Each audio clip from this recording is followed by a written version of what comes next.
right, so this says use half angle or power reduction formulas. Now, half angle is essentially a power reduction, or the double angle is too. So what do I mean by that? So this one has a sine to the fourth power. So I'm going to take a look at first the cosine double angle formula to explain. Cosine of 2, let's use alpha, is one version of that, and I'm going to pick the one with the sine, was 1 minus twice the sine squared of alpha. Now, there was a half angle version of this where we solved for the sine of alpha, and that gave us, actually, I'm going to actually do it. So let's see, I would subtract 1. So that's going to give me cosine of 2 alpha. My 2's and my alphas are starting to look alike here. Minus 1 equals negative 2 sine squared. Divide by negative 2. The negative is basically going to switch the direction there. So I'm going to rewrite that as 1 minus cosine of 2 alpha over 2 would be the sine squared of alpha. And what I get here is I can take a squared sine and reduce it down to a cosine of a single power. If I took it one more step, I would have a square root in there, which is the half angle formula. So again, the half angle or the double angle essentially reduce powers also. So now I'm going to put this in here that the sine squared, I'm just going to write it backwards or forwards. And instead of dividing by 2, I'm going to actually carry out that division and call it 1/2 minus 1/2 cosine of 2 alpha. And so this version of the double angle of cosine, which is without the square root, the half angle formula, and I missed a 2 here, 2 alpha, is considered a power reduction formula. So for this problem right here, I'm going to consider that to be the sine of 6x. And instead of the fourth power, I'm going to square a square. So we're going to basically apply this formula twice. So first, I'm just going to do the square, and then I'll worry about that outer one later.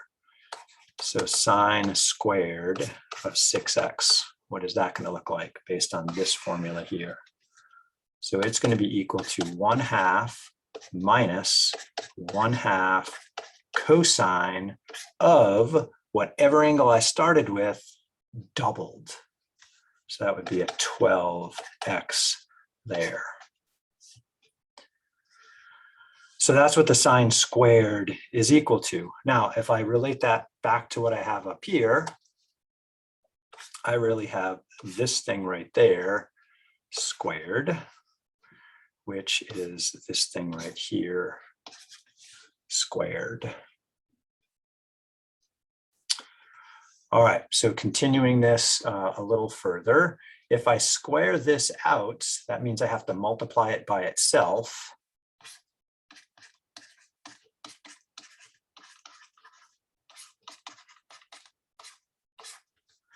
And so that's going to give me 1/2 times 1/2, which is 1/4. And then I'm going to have 1/2 times a negative 1/2. And the same thing's going to happen here. So basically what we get is twice the product of the 1/2 times 1/2 cosine. So it's going to be minus 2 times 1/2 times 1/2 cosine of 12x. And then I'm going to get the square of that, which is going to be plus 1/4 cosine squared of 12x. All right, so I'm getting closer here, cleaning this up just a little. I have a 1/4 hanging out front. That's going to go right here. And then here I have, let's see, negative 1/2 times 1/2 is 1, times another 1/2 is 1. So minus 1/2 cosine of 12x. So notice here we have a 1/2 cosine of something x. Okay, there's a 12. Now this cosine doesn't have a square, so I got to get rid of the square there.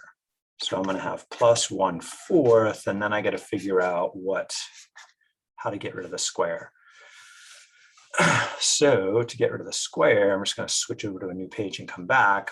I need to know the other version of the cosine double angle formula to get rid of a square. So here we go.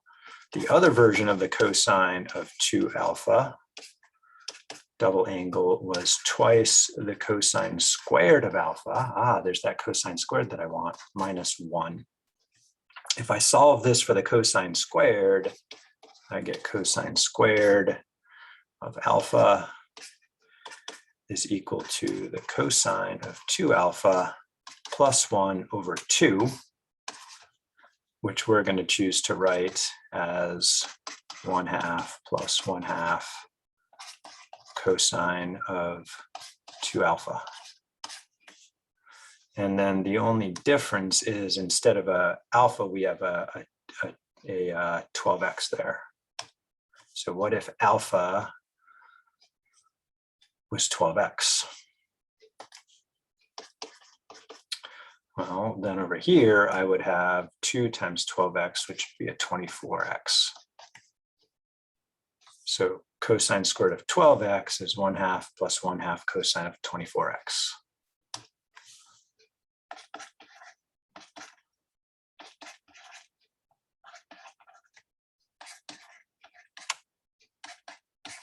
And now I got to clean that up a little bit, distribute the 1/4. So that's going to give me 1/8 plus 1/8 cosine of 24x, and I realize I got to take that 1/8 and combine it with the 1/4. So 1/4 is 2/8 plus 1/8 means this will become a 3/8 minus 1/2 cosine of 12x. And I've combined that 1/8 over there already. So then 1/8 cosine. All right, so wasn't quite ready for that right there. That's a 3/8. And this is a 24. How could we check this? The only way to check it is to graph this red thing and see if it looks like the graph of the sine to the 4th power, the sine of 6x to the 4th power. So graph the original, graph this new expression there.